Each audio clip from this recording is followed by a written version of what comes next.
গরমকালে দেখবে দুদিন একটু রিচ খেয়ে নিলেই কিন্তু তারপরে মনটা কীরকম শাক পাতা করে।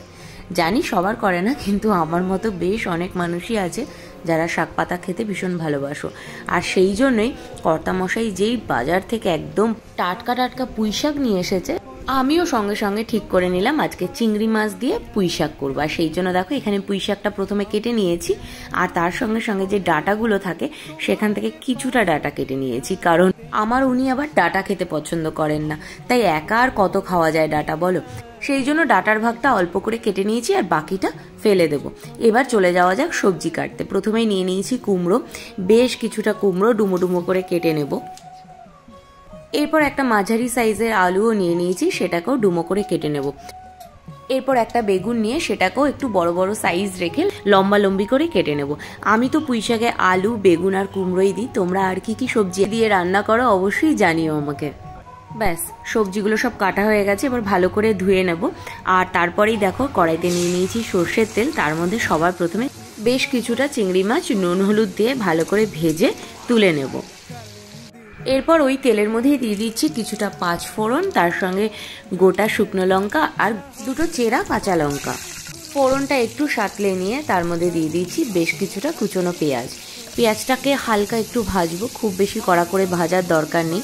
যখন পেঁয়াজের রঙটা একটু স্বচ্ছ হয়ে আসবে তখনই এর মধ্যে দিয়ে দিচ্ছি কেটে রাখা ডাঁটাগুলো। এরপর দিয়ে দিচ্ছি আলু আর কুমড়োটা। এরপর ভালো করে একটু নেড়ে চেড়ে সাঁতলে নেব।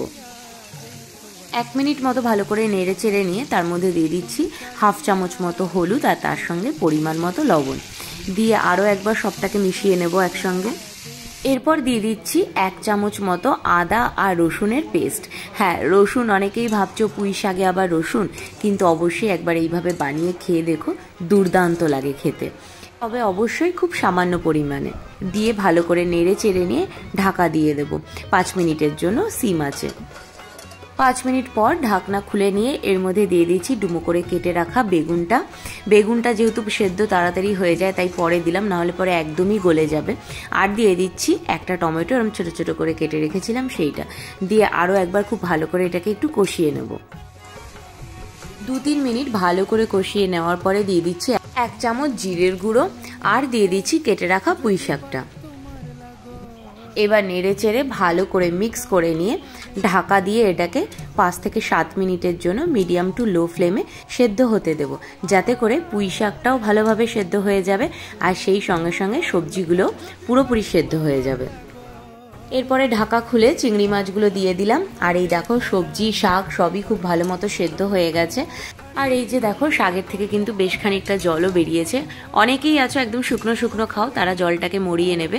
আমি আবার একটু ঝোলঝোল খেতে পছন্দ করি, সেই জন্য এটাকে আর মরাবো না। এর মধ্যে দিয়ে দিলাম খানিকটা চিনি, খুব ভালো করে আরেকবার নেড়ে চেড়ে নেব। আর এই দেখো সবজি তো ভালো মতো সেদ্ধ হয়ে গেছে, শাকটাও ভালোভাবে মজে গেছে। ব্যাস আর কিছুই না, এবার এটাকে নামিয়ে নিয়ে গরম গরম ভাতে সার্ভ করে দেবো। আমার তো এরকম চিংড়ি মাছ দিয়ে পুঁই শাক খেতে দারুণ লাগে। হ্যাঁ, অনেকেই আছো যাদের আবার মাছের মাথা দিয়ে খেতে খুব ভালো লাগে। তোমরা কারা কোন দলে কমেন্ট করে জানিও।